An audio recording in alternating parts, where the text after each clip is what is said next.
Well, I thought it was a magical moment. I thought that I thought it was a Heisman moment. For him to go down, take that injury, he gets puts the brace on, comes back out, and then makes a throw that we didn't design that way. There were some plays that we designed that played out just the way we thought they would today. That was not one of them. And for him to ad lib, make a play, and then make that throw going to his left, that's about as good as a throw I've seen in a long time. He put it right in the back of the end zone, and that just goes to show you what's inside of him. His heart, his character, and his competitive toughness is as good as I've ever been around. And can't say enough about the way he played today. And probably during the week you might have been shy going into this, your first going around talking about like the pressure you might have been feeling. What was this week like building up truthfully, like for you in terms of the pressure, and now that you're on this other end of it, how do you like look back and appreciate that? Well, I can say this, that ever since I took the job, it's been on my mind. I know what this game means to the people of Ohio, the Buckeye Nation, and coming off the heels of one of the greatest coaches in the history of college football, went 7-0 here. Those are big shoes to fill. And I tried not to worry about that. Our staff tried to worry about that. All you worry about is just right now. And anytime I started to, start thinking about what if, I just got right back into my work and just focus on trying to put a good game plan together. Talk to the team about toughness and practice, and just really stay focused on the task at hand. And I cannot say enough about what this coaching staff has done. The leaders, the way that some of these guys play, the way J.K. Dobbins ran today, the way Jeff Okudah was gritty today, the way our defensive staff put together unbelievable adjustments at halftime. This was everybody. And in games like this, it comes down to players. And our big-time players played well. Guys, I'm going to try to just keep it to one question, just because we have a lot of questioners here. Front, third row right over there, Bill. Yeah, about J.K.'s performance, career high yards. How much did you have to ride him and the offensive line out? How crucial was that? Was there he's run hard all year. Was there anything different with that? Yeah, he had a little different look in his eye today. He did. I know he was sick to his stomach about the fumble last week, and wore that on his sleeve all week and practiced well. But he just had a look in his eye today that he was not going to be denied. It was the same look as our offensive line too. Tight ends, receivers. I mean, they all kind of had that look today. And but J.K. ran hard. Fourth row right, Chuck. There's a lot of seasons or some seasons where nobody in the country goes 12-0. How hard do you think it is to go 12-0, and maybe what are some of the things that make it hard that we don't see? Yeah, it's a great question. I just think, when you're dealing with 18, 19, 20-year-old young men, there's a lot of things that get in the way. I think you have to be able to sustain physically, emotionally, and mentally throughout that time, and that's not easy to do. And coming off of last week's game, nobody's going to really talk about all that much, but that was an emotional win. That was a tough win. I mean, Penn State's a top 10 win, and then we had to turn around and come back and play in this game, which is the hardest played game we play every year. And so the way that we, Coach Mick and the coaching staff got our guys ready to go physically and mentally, emotionally for this game, it's a credit to everybody involved. But it's hard. I mean, you kidding me? It's hard to go 12-0, and I'm really proud of everybody. Second row middle, Kyle. Just where does this moment of this game rank for you personally? It's hard to say right now because there was a couple of drives in there where I asked Kevin Wilson, what just happened on that drive, because it was such a blur. This is all a blur right now. I mean, to say that there's not stress coming into a game like this, would be a lie. I mean, there's so much riding on a game like this, and you understand and you feel the weight of everybody involved with it. And to win like this right now, it's a relief. It is. And I'm just so happy for these guys, the guys on the team who have put so much into it. There's great chemistry, there's great leadership, there's great maturity, and to see them celebrating in the locker room like that after that means the world to us as a coaching staff. Right next to Kyle.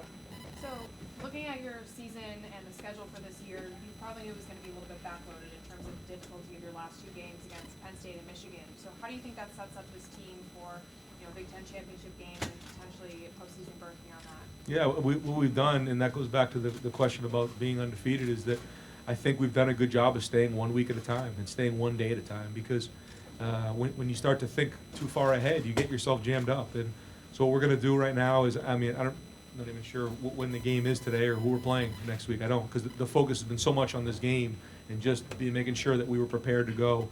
And then we're going to get on that bus and try to figure out what's next. And that's the way we're going to do it, and that's the way we've done it all year. Right next door, Larry.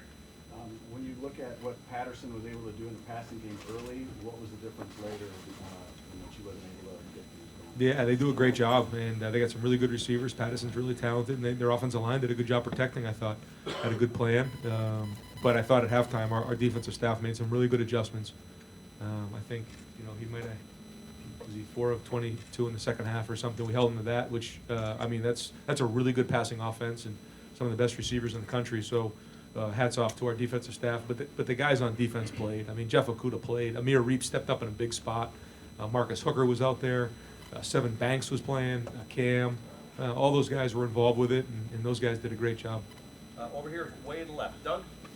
Ryan, I know your focus is on the team and on the staff, but for you personally, what is the difference in coaching in and winning this game as a head coach as opposed to an offensive coordinator the previous 2 years? I don't know yet, Doug, because it hasn't sunk in yet. It's been such a just locked in focus on winning this game and preparing and preparing and preparing. I think maybe later today or tomorrow morning I'll have a better feel for it. But just overcome with emotion right now. There's just so much that goes into this game. We live it year round, and for our guys to play the way that they did, it means everything.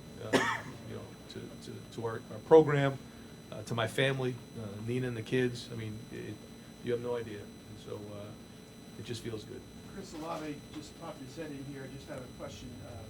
Right before halftime, they have the offsides on the punt, so you get fresh life there at midfield. And the first play, you're going deep on that. Just what was going through your mind there, that whole execution and everything that occurred on that? Well, I think that their defensive staff does an excellent job, but you have to be aggressive against them. You have to set the tone, and what's the other way around? Then you're battling uphill.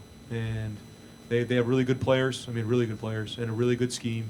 But you just have to stay aggressive, and you got to keep your foot on the pedal. I thought there was one drive in there where we're up 3 scores, and I ran it twice, and I got a little conservative. I said, no, that's it. And that was the only drive really where I felt like we were conservative on offense. Other than that, I thought we were really aggressive, which I think is the way you have to do it.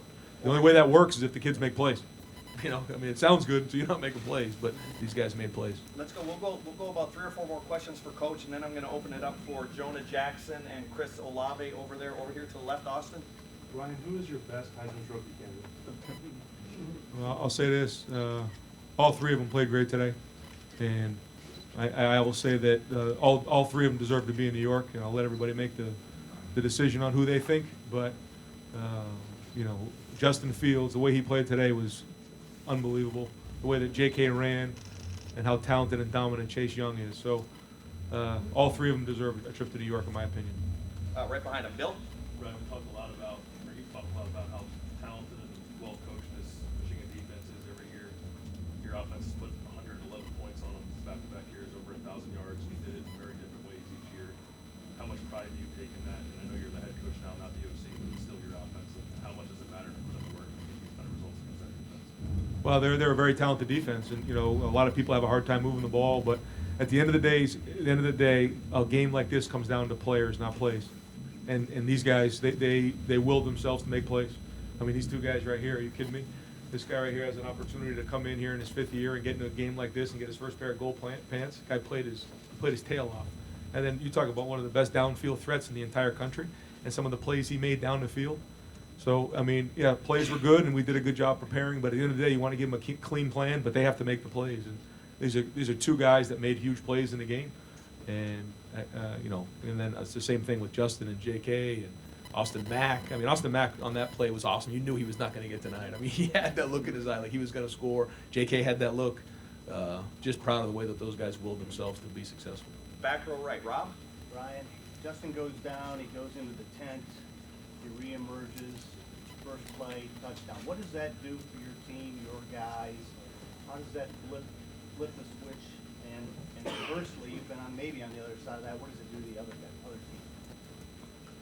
team? We went into the game, and we said this from the beginning. The tougher team was going to win. It's all about toughness. And as a quarterback, sometimes tough. What does that mean? It's typically for the O-line or what? Tough and being fit. You talk about tough. Wow. I've never been around a tougher quarterback than this guy. He's competitively tough. He's physically tough. And to come in and make that play like that kind of throw, that was one of the best throws I've seen in a long time. In that spot, after taking that hit, after just putting a brace on, I don't even know what to say. It was a magical moment, and I'm just proud to have been a part of it. Second row right. Teddy, this will be the last question for Coach, folks. Ryan, I was also going to ask about Justin. Did you think he was maybe done for the day when it happened? And at that point, were you more watching the field or getting updates or what all going on? Yeah, we're just moving on, and you know, we had confidence that Chris was going to go out there, and if we had our shots, he was going to take our shots with it, and we were going to go, and maybe have to lean on the O-line a little bit, but we, you know, Chuck's got a lot of football played this year, and we did get a completion, I think, right? He was 1-2. The second one, wait till you see that one on film. But I said to him, all I did was spend about 10 hours on that one play, and you missed the guy running down the middle of the field, and I was going to like attack him on the field. But that being said, we feel good that Chris can move us. But you know, wasn't sure if Johnson was going to make it back. He you know, found a way to come back, and that's again just goes to show his toughness. And then the guys rallied around him. Coach, thank you very much.